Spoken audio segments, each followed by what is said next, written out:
Manchester United are the champions of Europe again.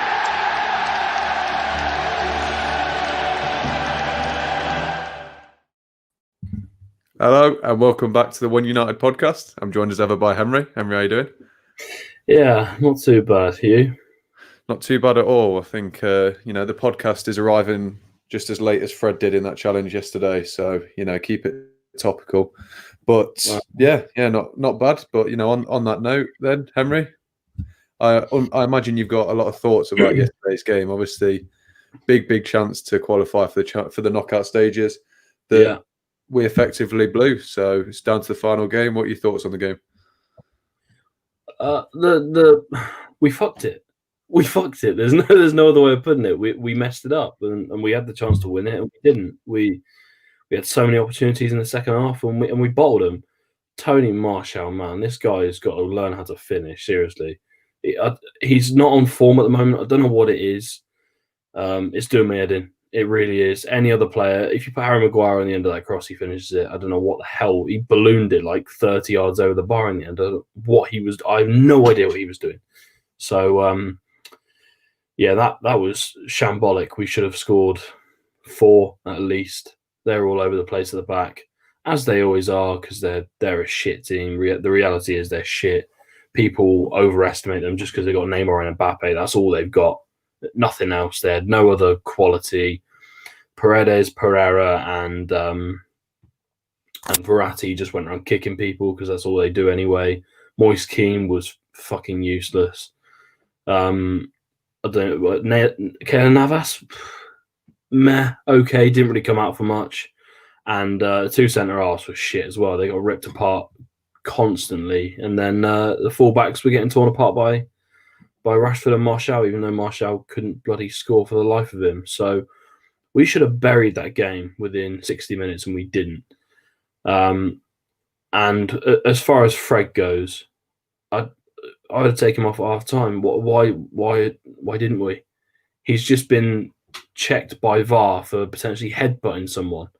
So if that doesn't make him rattled, what's going to annoy him? He's obviously going to be pretty pissed off if someone's tried to go in for him. By the way, I know why it wasn't a red card. And I know people are saying it should have been a red, and I probably agree, but I know why it wasn't, and that's because Paredes instigated the contact. He put his head forward first, and Fred didn't actually go like that. He kind of shook it off, I guess you could say. But regardless, when you're on a yellow, when you're a player like him, I'll say on a yellow, you're going to make a challenge because that's your job in the team. So he can't instantly change mindset to not making any challenges. That's what he does. So I'd have taken him off at half time because he's going to make a challenge in the second half. He's going to make one. He made a couple before that and didn't get done for it. So as soon as that starts happening, you take him off. You don't leave him on the pitch. I know people will blame Fred and whatever. To be honest, the challenge wasn't even that bad. He won the ball. Don't know what the ref was thinking. Bit thick from the ref. That ref is a fucking idiot as well. Don't know what he was thinking half the time. So the VAR decision baffled me. Neymar screaming in his face like a little girl for 90 minutes, as he always does. I know he got man of the match from BT Sport, okay? I completely disagree. He spent about 70 minutes of that game rolling on the floor or screaming at the ref or whatever. They are the epitome of scumbags, that PSG team. The definition of scum, pond scum. They are horrendous when it comes to shouting at the ref, and they'll stamp on you, they'll kick you, they'll spit on you, they'll do anything possible just to rattle you a little bit and wind you up and disrupt the game. That's what they're like. They're not very good. They're not a good footballing side. Man for man, we're a much better side than they are, and we proved it in most of the play yesterday. I just can't understand why Neymar gets away with being called a world-class player. The reality is he scored 2 tap-ins.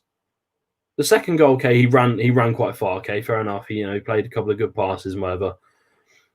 But he's been described as a world-class player consistently. A world-class player does not cry like a fucking baby all the time.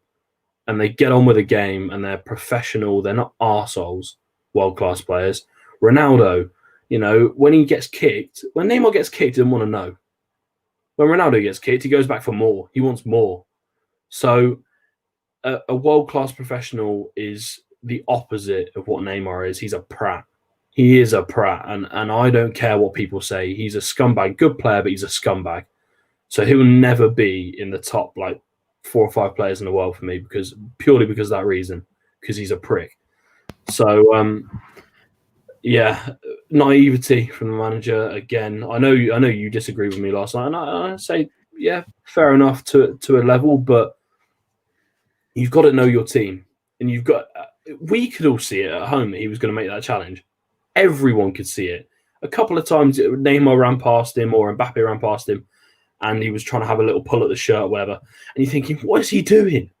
What is he doing? Does he not understand English, or does he not understand football? When you're in a booking, you don't pull someone's shirt, or you don't, look like you're going to kick someone. Take him off. It's not rocket science. Take him off the pitch, bring Van der Beek on or something, and then you've still got a defensive midfielder in McTominay. So take him off and let the side settle. I know Ollie's, very kind of hesitant to make subs and whatever, and that's fine. But he needed to make a change there, and he didn't. And it's cost us the game, because before the red card, we were all over them. They couldn't get a kick. They were shit. So yeah, for the start of it, that's my part. See, that. I know you said that we disagreed on Ollie's decision, and I think that's where my sort of argument comes in. I think, yes, look, in hindsight, it was a mistake not to take him off, but realistically, Ollie didn't get him sent off. Fred got himself sent off because he's a petulant little man-child sometimes who just can't control his emotions. And, you say after half-time, with Fred on the pitch, tactically, was incredible. That's probably some of the best football United have played under Ollie. Yeah. And it was against one of the best teams in Europe, technically the second best team in Europe last season. And we absolutely outplayed them. PSG didn't have a sniff for 25 minutes up to Fred's red card. Yeah. I don't know how we didn't go 3-4-1 up in that time as well. Obviously, Cavani hit the bar. Martial dropped another stinker, which, we'll dissect a little bit more later. But I think Ole took a calculated risk because, even leading up to half-time, it was becoming very obvious that the way we had set up was playing into our hands. PSG didn't like it. They couldn't cope with it at all once we got going. Yes, it was a very poor start. For 20 minutes, we didn't look like we wanted to be there. But after that, we were sublime. I've never been happier with the United performance up to that point. It was working, but you could see what was going to happen in the second half. You could see it from a mile away. You could see he was going to make a challenge. It's not rocket science. You don't have to be smart to see that. So if we can see it at home, how can the manager not see it? Yeah, that's the problem, because it was obviously coming, and I think Solskjaer did know that Fred's head was gone, but that's down to Fred. You're playing on the biggest stage in the world. You're on a yellow card. Just fucking calm down, man. Yeah, I understand that. But I can tell you, in a game when you've been intentionally wound up and headbutted by someone, or they've pushed their head into you to try and get you sent off, that pisses you off. It will. Yeah, any human being in that situation gets annoyed. So whether they were saying to him half-time, just calm down a little bit, whatever, you can say that all you want. It's still in his head that he's going to get pissed off. If someone goes past him, he's going to try and make a challenge, because that's his nature. And I told you, in the second half, that's when he gets bookings, Fred. He does it all the time in the second half, because he makes a lazy challenge, he's a little bit tired or whatever. Someone goes past him, he brings him down. That, I think, is 70% true, because the manager has to take the player off. I know he made a calculated risk, but in a game like that, when you're drawing and potentially going to go and win the game, the one thing you don't do is make a calculated risk. You don't need to. Yeah, we were all over them. We had them on the ropes. You don't need to take any risks. At halftime, we bring Van der Beek on, and the game finishes 1-1. We're fine. We're through. Why? I think why make naive decisions every single game? There's, it took us to be 2-0 down to make changes at Southampton. He made the right call, but it took us to be 2-0 down. So Fred was asking for that. It was going to happen. You've got to take him off as a manager. Any other manager, Mourinho, takes him off at half-time. Genuinely. Happens. Yeah, fair enough. I think, yeah, like you spot on, it was obvious that he needed to come off, but I can see why Ollie didn't take him off. That's all I'm saying. You know, the He's that balance kind of of the player, teams, yeah. the balance of the team seemed to be absolutely perfect. I think if Fred obviously wasn't a twat in the first half and didn't try and actually headbutt someone on a football pitch, then he's not on a yellow going into the second half, and we win that game. Do you know what I mean? Yeah. I think I'd say, you know, you're saying it's 70% on Ollie. I'd go the other way. I'd say probably 30% on Ollie because, yes, it's a bit naive to think that a player born and raised in South America isn't going to be a little bit feisty. Not to generalise, but, you know, Fred is a very feisty player at times, isn't he? We saw that with Paredes as well. Yeah, the red card was coming from a mile off and it was just a mistake. But I take my hat off for Ole for, you know, the tactical setup. Even going down to 10 men, we were the better team.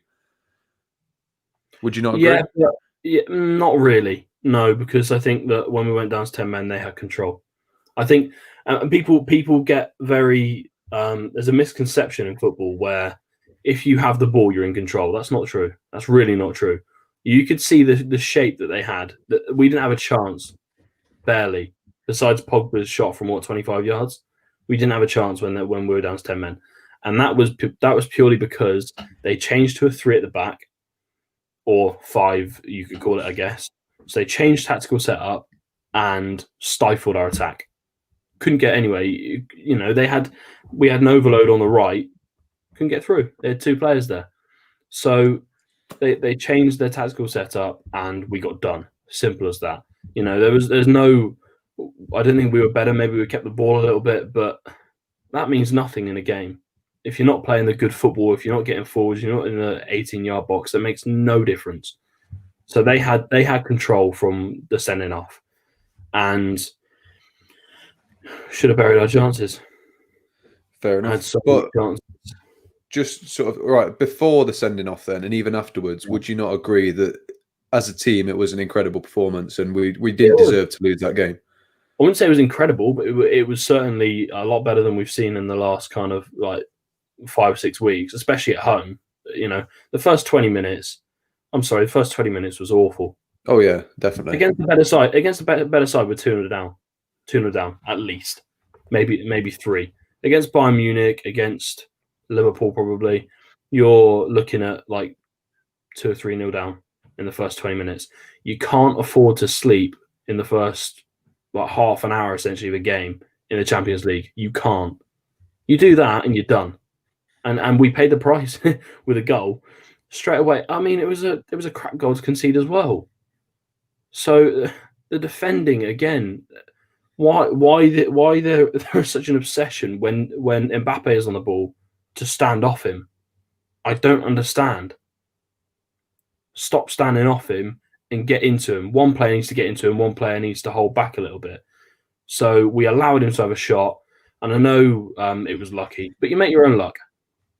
That shot was just it would have probably gone straight to De Gea, but, you know, throwing blocks and whatever. You make your own luck. He took the shot. They got a lucky break and Neymar tucked it away. So, but you can't afford to sleep like that in Champions League because I know people saying, well, we'll win the Champions League. That's the reason why we won't.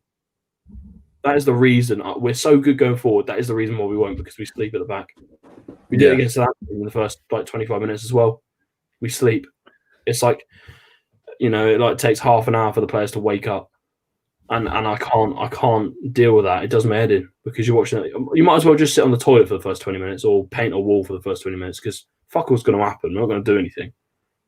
Might as well just leave the first 20 minutes. So, well, just sort of moving on a bit. Then I'm trying to figure out which avenue to go down next. So I think we'll talk about Neymar because he was a big factor of the game. Now, it's not in dispute that he is a world-class player, but I'm starting to come with the opinion that it's time to have his name slightly mentioned for Fraud Watch.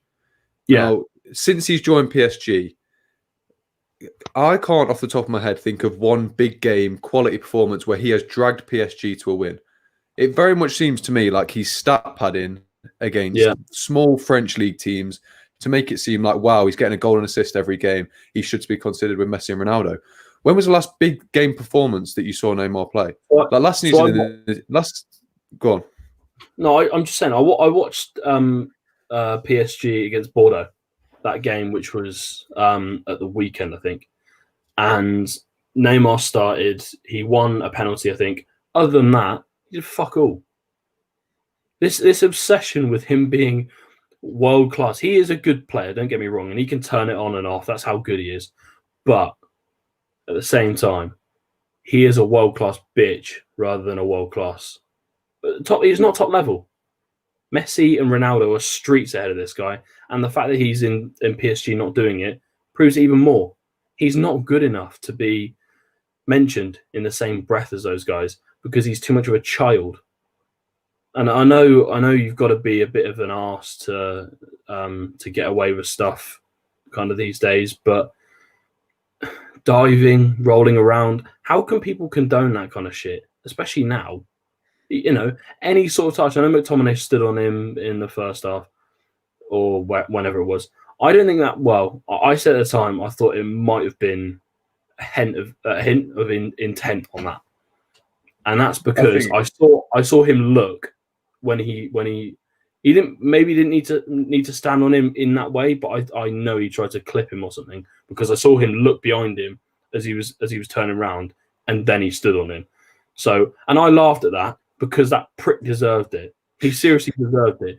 Like that, I don't usually say this. There are never many players that in a game I would happily have snapped in half. Neymar is one of those. If someone 2-footed him waist height, I would not be disappointed. Like, he deserves that kind of shit because he just tries to cheat his way through games. And that, for me, is unacceptable.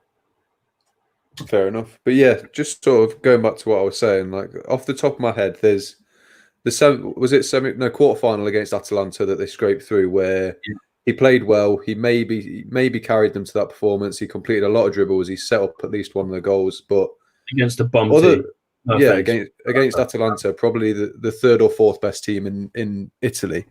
Yeah. Now, you know, since then, well, not since then, but since his time at PSG, he's never had that, you know, whether it's ability or desire that Ronaldo and Messi both have, where the entire team could absolutely flop on a Champions League final level, and they will still drag the team to a win. Yeah, with Neymar, I don't see when he's ever done that for PSG. Oh yeah, he scored a couple of goals. Like he scored a hat trick against Dijon. He scored 4 goals against Montpellier. Wow, well done. I think Martial at this point could score that many goals against these teams. You know what I mean? And that's saying something right now. Martial scored double that against these lot. Trust me, I've seen some French League games this year, and the lower teams. There's no better way to put it than they are bum teams. They are useless. It's like us in the Premier League playing against Championship opposition every week. That's the level that they're looking at. So that'd be like us playing against Blackburn week in, week out. You're gonna be that bad. Martial might score a hat trick in every single game every week. That's the equivalent of what they're playing against, and they've got Neymar and Mbappe up front. So, but the reason why he'll never be that good is because, number one, we keep forgetting this, he bitched out of that Barca team. Oh yeah, he left because he wasn't regarded as the top 2 players or the top player. He wanted to be top dog in that team, and then yesterday I saw after the game he was saying, "Oh, I'd like to play with Messi again." No, you wouldn't, because he'd show you up again, and then you cry and leave. It's debatable this season. It's embarrassing. He is a prick. But it says it all. It says it all when this world-class player is, no disrespect to Scott McTominay. I absolutely love him, but he doesn't get into any other top 6 side, and yet he very comfortably marked Neymar out of the game for long periods of time. Neymar did nothing. He did nothing apart from score 2 goals from the 6-yard area, one of which was an open goal. Yeah. McTominay's been injured as well. Yeah, he's been out for this is his first game back since international duty, wasn't it? Yeah, it was. I think he missed his last game in international duty as well because he was injured.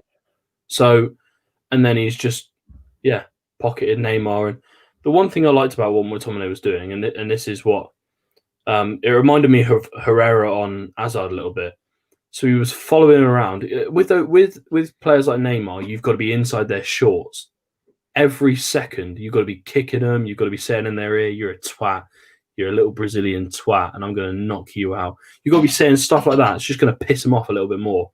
And then kicking him, and then kneeing him in the back, and treading on his toes, and then it gets to a stage where for about 60 minutes of the game, he didn't want to know. He was just getting kicked. He was getting kicked around, and it's brilliant. That's the one way you've got to treat players like that. You can't let them get away with stuff. And then, by the way, Herrera, I know I've said before that I thought, I liked him at United because he was kind of a worker bee, and that's what you need sometimes. But he's a cheat as well. He is a cheat. And he showed it at times at United with his diving and whatever. He's a cheat. And he got, as Waz said in the comments, he got Fred sent off. There was barely any contact in that challenge, and he went over crying and screaming, and then they've got 10 players around the ref. United are too nice. We're too nice. And nice guys don't win. Nice guys come last because we are too nice when it comes to the referee and stuff, So I'm not agreeing with crowding around the ref, but every other team does it. Yeah, if you can't beat them, join them. Yeah, exactly. Every other team in Europe does it, and I don't like it, but there's no other way of doing it, and it influences decisions. It does. Do you think that's what we like so much about Bruno then? Because he is a proper little bastard on that pitch, isn't he? Yeah, but there's got to be someone that when a challenge is made, you saw 4 or 5 players rush to the referee, PSG players. Sod that. Get Mr. Bloody Slabhead in there, move them all out of the way, and be going to the ref saying, "You're a fucking asshole. Learn to make the right decisions." No, seriously, because that's the only way it's going to work with these referees. That makes decisions. And I know you want to be regarded as nice guys or whatever, but I'm fed up of that. I'm fed up of seeing, we're nice, we won't hurt anybody, blah, blah, blah. I'm fed up of seeing all that shit, Stop being nice and start being bastards and going up to the referee and, not screaming in his face, but saying, that was a shit decision. Make it happen. Because I tell you what, 4 or 5 decisions in that game would have gone differently if we would have been around the referee. Genuinely. It is, and as Waz has put on that last comment, it's gamesmanship, but it works. But it works. It is, yeah, exactly. So you see what Neymar did. You know Darnell Fisher's getting investigated for that thing on Callum Patterson where he grabbed his knob. Yeah. Neymar did the same thing. Yeah, it was when McTominay stood on him, wasn't it? Yeah, but I wouldn't have stood on his leg. I'd have gone for his knee or something, where it really hurt. Yeah, well, face a bit excessive because I think you would get done for that. But you go for somewhere along the leg which hurts a little bit more than your ankle, and that is your knee. Because if you stand on someone's knee, that is going to be painful because that bone is, yeah. So just it's the little things, Oh, and he sort of held his hands up afterwards. "Oh, I'm sorry, I didn't mean to stand on it." That's bollocks. That's bollocks. That's why I liked what McTominay did because he meant to do that. Take a little look and then stand on him, but not just stand on him, stand clean on his ankle, and then, "Oh, I didn't mean to do it." VAR's not going to check that. They're not going to go, "Oh, that's definitely a red card because you apologised." He didn't mean the apology. It's little things like that just, Paredes knew what he was doing when he went for Fred. Knew exactly what he was doing. He went in. He usually wouldn't have got away with. Fred usually wouldn't have got away with doing that, but he went in and moved his head towards Fred's, thinking, if I initiate contact, he's going to headbutt me. It's. I hate them, but it's smart. I'm not saying that stuff is good for football, but if it wins you games, win games. I'd rather not lose games and be in a situation, So you want to win every Champions League game, right? It was actually a game as well. We should have won that. We should be through by now. But if you want to win every game, you've got to be arseholes on the pitch. I saw the Jose. Remember the Jose, the documentary, Amazon Prime, All or Nothing? Yeah. he said in the changing room to the Spurs players, and you can beat this out if you want. He said you've got to be cunts. You have to be. No, you have to be. You've got to be aggressive. You've got to influence decisions because that's the way football works. Every other team does it. Every other big team in Europe does it. Why aren't we? Because we're too nice. Because Harry Maguire's, got a couple of kids and they don't want to see daddy screaming at the ref on the pitch. Fuck that. If I were a kid, I want to see my dad fucking headbutting a referee, or when that decision was made. I don't think you can overturn yellow cards, can you? In second yellows, whatever. But I would have still, if I was one of the players, I would have got the referee by the scruff of the neck and dragged him to that fucking monitor. Like a dog when he's done a shit in the lounge or something. You drag him in there and you go, look what you've done. That's naughty. I'm calling your SPCA on you, honestly. No. But when a dog you take them into where it is and you show them so they don't do it again. And if you get the ref and haul them into the VAR monitor and then you get sent off. I don't care. You go, you've got it wrong, mate. You've got it wrong. Sub ref, please. No chance. Get a new ref. No, but seriously, it's little bits of gamesmanship. That's why we lost it. It is. But moving on then, I get poor officiating, poor gamesmanship, etc. But I think another person who's now sliding very worryingly towards fraud watch and another stat padder is a man who hasn't scored a Champions League goal since the 11th of December 2019. It's Kylian Mbappe. He had a stinker as well. Oh no! He had an absolute stinker. No. You can't tell me Kylian Mbappe played well. He didn't, no. But this guy has not scored. The only competition that matters that PSG are in is the Champions League, and he hasn't scored in almost a year in this competition. I'm sat there last night. Obviously, my dad knows what I'm like. I was having a right go at the TV, whatever. This guy's a prick. This guy's a prick. This guy's a prick. Pointing out all the PSG players about how much of arseholes they were, and then Mbappe got into a sprint race with McTominay or Lindelof or something, and he ran past them, and then I think it was late on, he bottled that 1-on-1 with De Gea. Yeah. And I just went, well, he's just a bloody glorified sprinter, isn't he? And it is true to a level. It is. Yeah. He is a glorified 100-meter runner. And we need to have this conversation about. People need to start having this conversation about how he can be good. He can be fantastic. He's not a terrible player. I'd say he's still, up there. He's still, by the way, he's still young, so he can still learn how to finish. Yeah. The same can't be said for fucking Martial or whatever, because he's way past that. But in terms of players that are up there at the top level, he's not there yet. He could still get there, no question about it. But you're right. He seems to be another one that seems to be stat padding a little bit. Him and Neymar, and we've seen how good Moise Keane's been at times. But then you think, okay, Moise Keane scores 2 goals against FC Nantes, or scores bloody 2 goals against Montpellier or shit. The reality is these guys are being made to look good by bum teams in the French league. That's how it is. And Mbappe, Mbappe's not a terrible player. I'm not saying that. I'm saying he's not at the level that we think he is at yet. I don't think he is. I don't think he's someone could describe as the top echelon of players in the world. He's not, because he can't finish. I mean, what player? He had 2 or 3 chances yesterday, buried none of them. If that's not your evidence for a player that's struggling, didn't you say he hasn't scored a Champions League goal this year? Yeah, since December 2019. Bearing in mind they got to the final, so he's played as many games as anyone else has in the Champions League. Exactly. So, yeah, and the fact that I know we were talking about Tuanzebe pocketing Mbappe and how good Tuanzebe might be. The reality is Mbappe just doesn't show up on the big stage. He doesn't.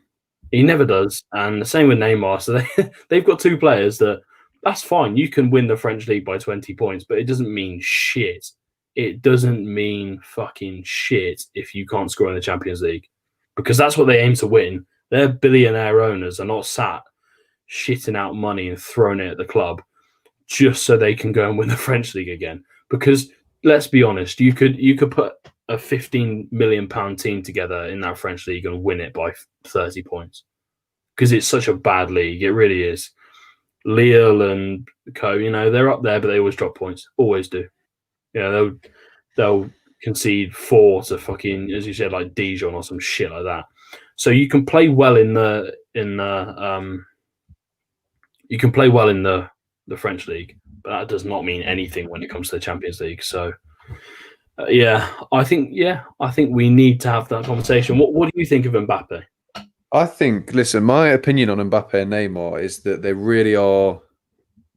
They're hindering themselves by staying with PSG because they don't. It's very clear that these, on their day, they could very easily be 3rd and 4th best player in the world because they have the ability to. I don't think that's that undoubted. They're still not close to Ronaldo or Messi, but these two are very much up there. But when you don't have to try every week, I'm not in no way am I saying they don't try. I'm just saying they don't have to, and they can still put out good performances against weaker opposition. So when you're not challenging yourself every week, how do you expect to improve as a player? You become, mistakes creep into your game that go unrecognised because no one's there to point them out or capitalise on them from the opposition. So these creep into your game. You start becoming a bit lackluster, a bit sort of, that becomes the normal then, doesn't it? And I think this could be completely wrong. I could be completely wrong here. But I think, especially Mbappe, on the biggest stages, we're seeing that him not pushing himself every week is really, it's having a really detrimental effect on him. And I think the same as Neymar. I think Neymar was a better player at Barcelona than he is at PSG. And that was behind Messi as well. He looked like a better player at Barcelona. Throw money at him. The PSG threw money at him. They threw 500 grand a week at him. They said you can have a 500 grand a week contract or 600 or whatever you want. Just come and join PSG. And he thought, that's a lot of money. Fuck it, why not? So he's in a situation now where he's earning that much money and he is putting in shit performances consistently. Like I know the one yesterday, people say, he scored 2 goals and did this and did. He was very, very average yesterday. People are overestimating how good he was.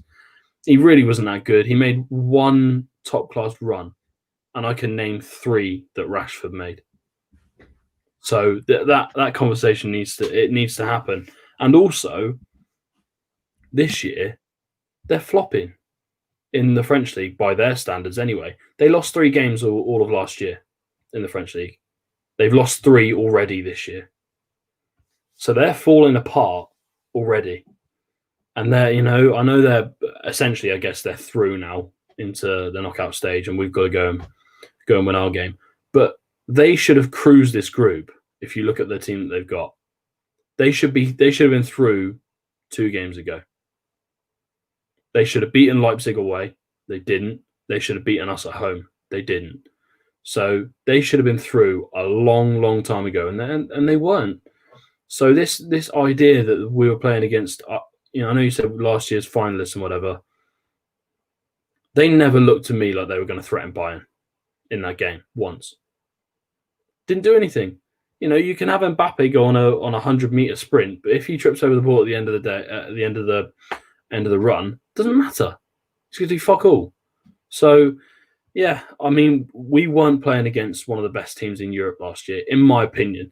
One of the best teams in Europe does not lose 3 games in the first, like at the start of the season, and draw 1. I know, and still be top of the league. That's just evidence that league is shit.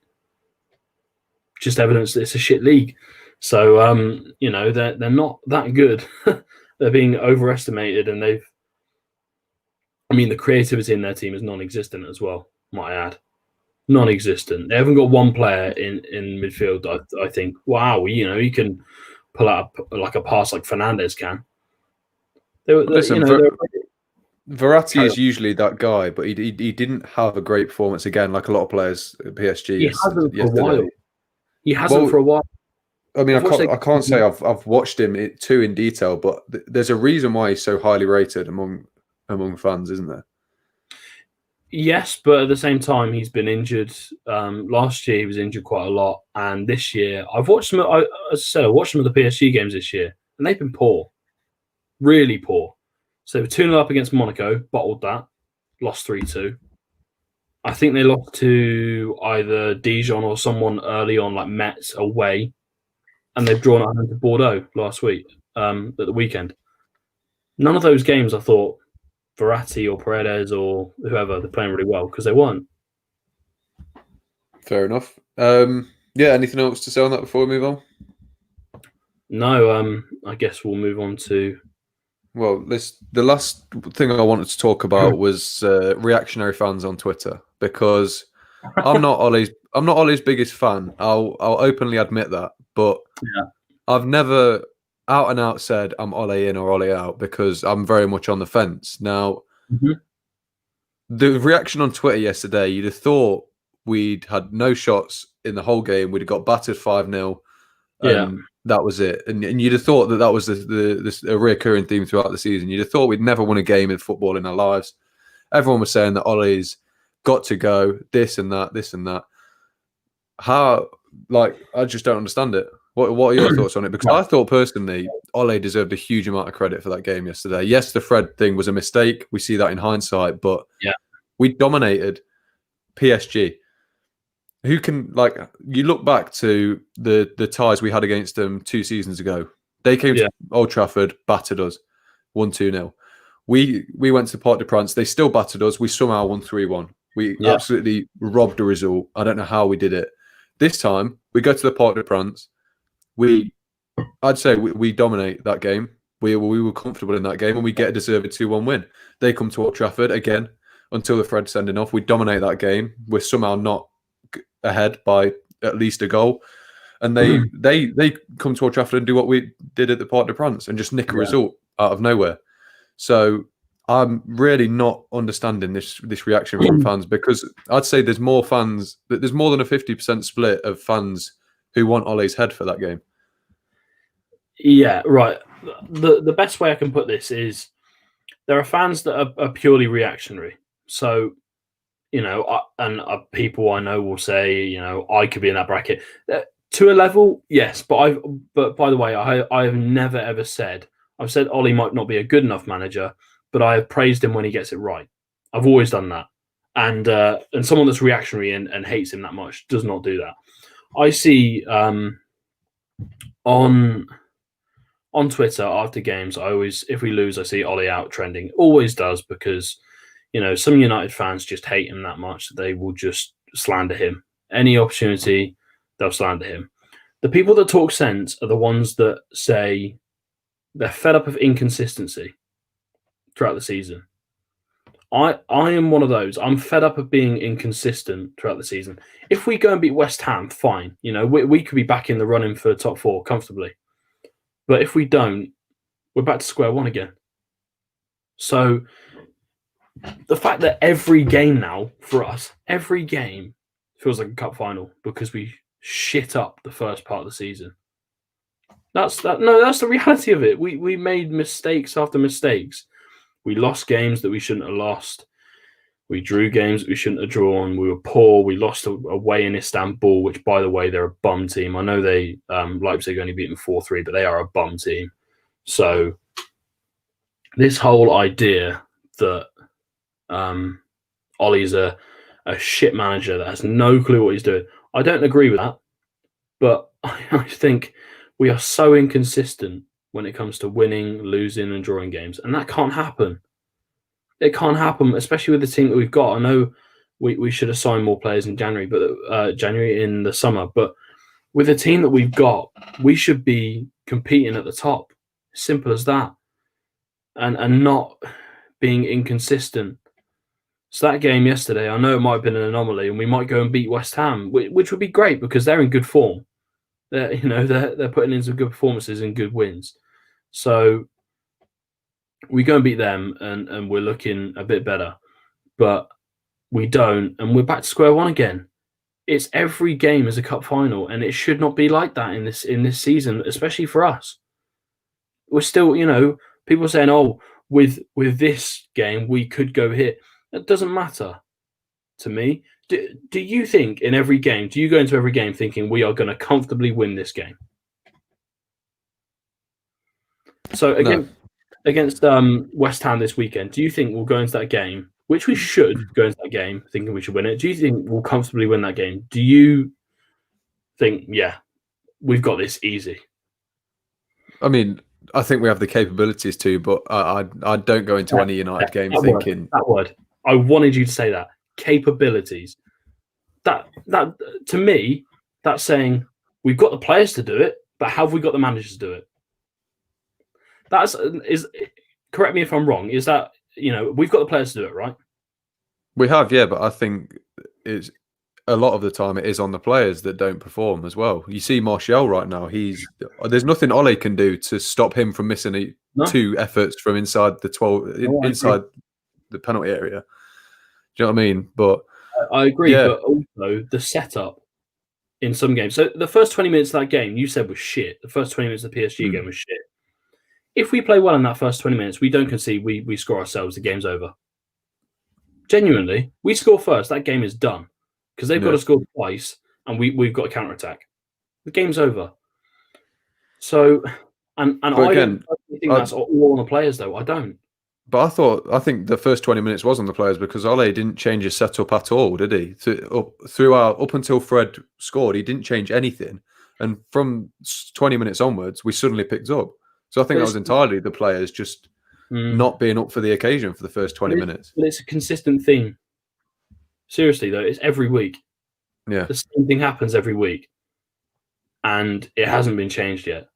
We always perform poorly at the start of games. Always happens. And I can't understand it. The managers will, manager and coaching staff will probably understand it more than we will. But they need to change it. They need to find a way to change it.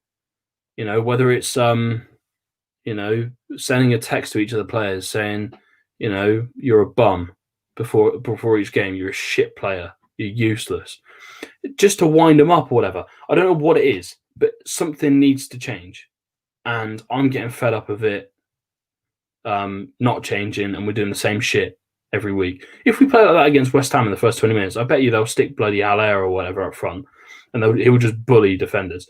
So if we play like that in the first 20 minutes against West Ham, they'll score. And then we're back to square one again where we've got to go from behind and win. So this whole, there are parts of the game that we need to improve on that can be influenced by the manager. And at the end of the day, people need to keep the same energy when it comes to Mourinho and Solskjaer. Under Mourinho, we lose that game. I can guarantee you everyone's slating Mourinho, not the players. They're having a go at Mourinho. I bet you. But I don't think under Mourinho we lose the game in that fashion. I think under Mourinho, I think if we lose a game under Mourinho, we get humiliated because he just. I don't know, but I think. Well, if we lose a game under Mourinho, I think the circumstances would have been different. Ollie gets special dispensation every time we lose games. It's not the manager's fault; it's the players' fault. It's never the manager's fault. It's just the players. They're not playing well, genuinely. And then under Mourinho, I don't think I'd agree with that. He's a prick. He's a wanker. He's a shit manager. He's done. He's finished. That was the same thing that happened. But because Ollie's the next player, we give him special dispensation. That shouldn't be the case. See, I don't think the fans do. I get that I've given him special dispensation for the PSG game because I think personally he got it right. We were just unlucky, but I think he gets a lot of stick, Ole, all the time. Not all the time, but when it's warranted, he gets a lot of stick. Yeah, I think in the beginning our fans would have seen him as, this ex-player who won us a Champions League, so we'll let him off. But fans are becoming quickly disillusioned, and now I think he gets just as much stick as any other manager would. Yeah, but I think we still, in the back of our minds, give him a little bit of the benefit of the doubt because he's an ex-player. Genuinely, I think that is the case. Subconsciously, maybe people don't know they're doing it, but I can tell people are doing it. It doesn't take a genius to figure that out. But yeah, it's a tough situation where I never want to hate a manager ever, and I don't ever hate people, hate managers, whatever, because he's doing his best. He's doing his best that he can, and I get that. But tactically, sometimes his best just isn't enough. And yesterday, I know it was Fred's fault partly. Well, you said more than partly, and I understand that. But you said it was even 30% Ollie's fault. Some of the manager has to take responsibility for some of these decisions. Seriously, it can't just be all on the players. If we go and lose against West Ham, we have a stinker of a performance, and they're attacking down one specific side that they know we're weak at. We're weak, and then everyone goes, "Oh, we lost that game because of the players." The reality is, losing games, we have better players than other teams. Losing games is down to tactics a lot of the time. This game these days is more tactical than people think. Chelsea yesterday went away to Sevilla and won 4-0. 4-0 away at a Spanish team. That is difficult. That is hard to do. Let alone with Giroud scoring all 4 goals. So that is hard to do. It's hard to go and win a game like that. And going away in Spain, I don't think I'd back us. Like, seriously, I don't think I'd back us to go and put a performance like that in. I just don't trust it. There's something about the kind of the process and the games that we play. I just don't trust this team. And I don't know what's going to happen in the West Ham game. We could win 4-0, but we could lose 4-0. Seriously, that's the kind of side we're looking at. And someone needs to eventually start saying, Solskjaer needs to take some of the responsibility here, because, he's got it wrong this season already, but this can't keep happening, because it's incredibly frustrating. Yeah, it's frustrating. But back to the initial point then, do you think that fans were a bit too reactionary yesterday? Because one that stuck in my mind was Rick the Red from the United Standards. He went on a 20-minute rant about how Ole needs to go after that, and I think it's a bit stupid. Like Ollie in geezer, huh? Isn't he like massive like Ollie in? I thought. I don't know. I just remember he really likes Luke Shaw, which says everything you need to know, doesn't it? Mm-hmm. But yeah, he typifies. I don't even think people have these opinions. I think we're very much in a day and age where people say things because it's slightly controversial and it'll get them a little bit of publicity. Yeah. No, I think the reaction was over the top yesterday. We did lose to PSG, and they're not the best side, but at the end of the day, stuff like that happens. It happens. It's not out of the norm to lose a game like that. Stuff like that can happen. So I can understand why. I can understand fans' frustration, but I can also understand, some of the reactions were way, way over the top. But I guess what people are more pissed off about is the fact that we didn't bury them before they went and scored 2 last-minute goals. We didn't bury them in the mud, which we should have done. So, I think that's on Martial rather than the manager, though, isn't it? Yeah, but it wasn't just him. So that block by Marquinhos was fantastic, by the way. I think people were underestimating. Martial put it in the right place. It was going under the keeper. It would have gone in. It was a hell of a block.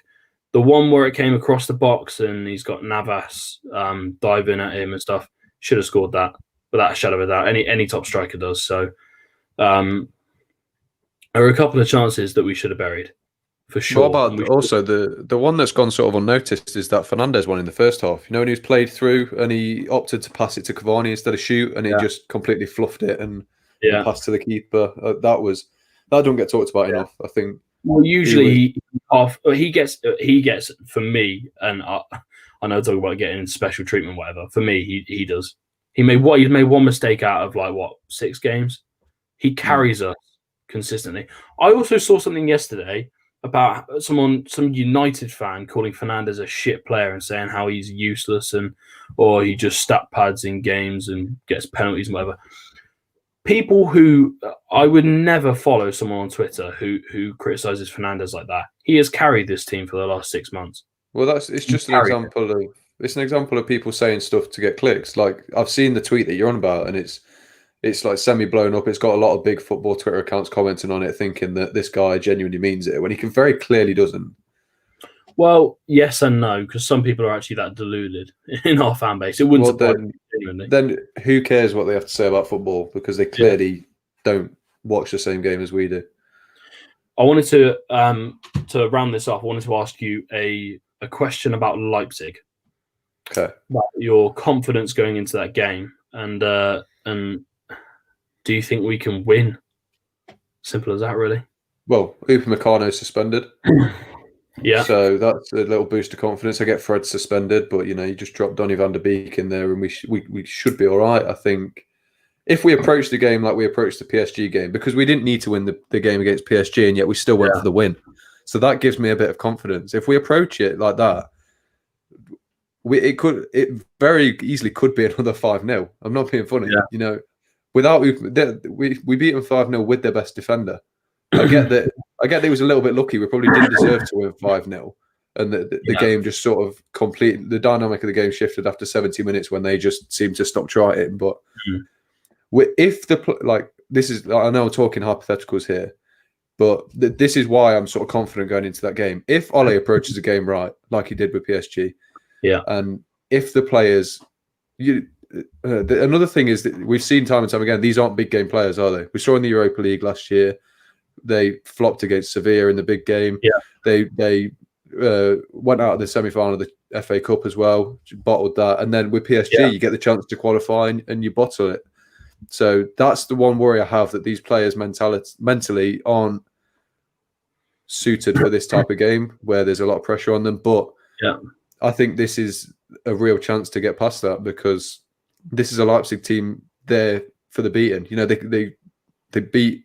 Like, I watched the game against Istanbul. Yes, they were all right, but Istanbul were very much in that game. RB Leipzig. Now that they've lost Timo Werner, who was by far and away their best player, wasn't he? I don't think that's too controversial to say. That's fair. Yeah. And now they've lost Upamecano as well, who's comfortably their best defender. I am confident. Yeah, this might come back to bite me, but I think if Ole goes for the win, we will win. If he goes for the draw, we will lose. I'm less confident than you, and there is one tactical reason why. When they came on yesterday, obviously, as you said, you watched the game with Sorloth. Different style, different animal, and we do not cope well against big players. We don't cope well. And what they'll do, I'm pretty sure, because they need to win the game, they'll stick him and Paulson up front. Paulson will just play off him. Does that not suit us perfectly? If they have to win the game, they're going to come to us. We're a counter-attacking team. They'll play long ball, crosses into the box, and we're notoriously bad from crosses into the box. Yeah. Corners, we're awful at defending corners. We always concede from corners for some weird reason. I don't know why. But they've got big players. And I know Upamecano's missing, and that's fine, but they'll compensate for that. They'll probably just stick Kanate and Mukiele centre half, because they need pace there as well. So, and yeah, I mean, we've got a situation where we can draw and we're through. And that's fine. That's fine. But anything less and we're out. And they will know. He's a smart manager. I know I hate on that coat and whatever, but that coat was ridiculous, by the way. I'm not going to mention it again. But or jacket, whatever it was. But the reality is, he's a smart manager, and he brought Sorloth on. He won the game against Istanbul. I know it was a crap shot at the end of the game. It wasn't a very good shot. I don't know how the keeper didn't save it, to be honest. And they put it out. Shocker. The keeper could have very comfortably saved 3 of those 4 goals, but well, it was that, and then him punching the ball from that free kick into into Sorloth's face and hit the bar, and so he's getting all his mistakes out of the way for PSG. Honestly, I promise you, PSG will win that game 2-0, I reckon. But regardless, we've got to go and get a result. Whatever result that is will remain to be seen until it happens, because no one knows exactly what's going to happen. But they will stick the big guy up front. Yeah. And he's a nightmare. I know people say he hasn't scored many goals. He scored 25 goals. I know it's in the Turkish league, but he bullied people last year. That's what his job was, to bully people. and he'll do that. He'll stick himself on Lindelof and push him around. I bet you. It's so, you know, and they've got some very good creative players as well in terms of whipping the ball into the box. You've got Forsberg and Sabitzer as well. So they've got some good players. Don't get me wrong. So we can't underestimate this as this could be another 5-0 because it might be. But I seriously doubt they're going to lose 5 a game that they have to win. Yeah. But do you not think it feels exactly the same as the Leicester game on the final day of the season, where we have this ultimatum? If results go in our favour, we're through. Well, not in our favour, but you know, there's permutations for us to go through, and there's permutations for us to not. And I was not confident going into that Leicester game. I was thinking no one was. Everything was going to go wrong. Chelsea would win, Leicester would win. That was it. We're out. I think this feels very much the same. I think people are focusing on the negatives. But didn't it take a penalty to kind of kick-start that game? I know Lingard scored in the last minute and like deprived. Oh yeah, like we were poor. We were poor. Maybe didn't even deserve to win, but we won, didn't we? And I think that this is. I understand that. We were in a pretty poor run of form as well. Then, like we were winning the occasional game, drawing the occasional game, but we weren't playing well. Now we're playing well. We have done for the last couple of games. Going forward, especially, we're playing very well, and. That's so. I'm sort of confident that I think history could repeat itself because people are focusing on what if we don't go through, and I think that takes all the pressure off. But as you said, we're not very good in big games. Yeah. We seem to bottle the big games, and this game is the biggest of our season so far. Not even a question. So we win this, and we're looking good. We're through. Probably finish second in the group, but that's fine. Going through is going through. I know you'll probably get a worse draw, but regardless, you've still got to get there in the first place. Yeah. We've it's simple as that. We've got to put a good performance in because we put a stinker in against a side like Leipzig, they'll rip us apart. Oh yeah, seriously, definitely. Yeah, they'll tear us apart. They're not, we beat them 5-0, but that was a bit of a fluke. The 5-0 as a whole, the game, throughout the game, no one thought we were going to win that game 5-0. No. 60 minutes in, no one thought we were going to win it 5-0 because they were still in the game. They still had chances. They looked okay. They had 2 or 3 big chances. De Gea made a couple of really good saves. But yeah, as far as it goes for that game, it's going to be an interesting one for sure. It's going to be a bit nervy as well. But yeah, I think that just about rounds us off, doesn't it? Yeah. So, as always, thanks for joining me, Henry. Been a good chat. Enjoyed it, and thanks to everyone who's been watching and contributing throughout the show. If you like the video, be sure to subscribe to the channel. Help us get to 100 subscribers. That would mean a lot. And we'll see you next time. Hopefully, we'll have a bit of coverage either before or after the West Ham game, but that's still all up in the air at the minute. But we'll see you soon. Hopefully, another episode of Anything But United coming out soon as well. So be sure to like and subscribe, and we'll see you next time.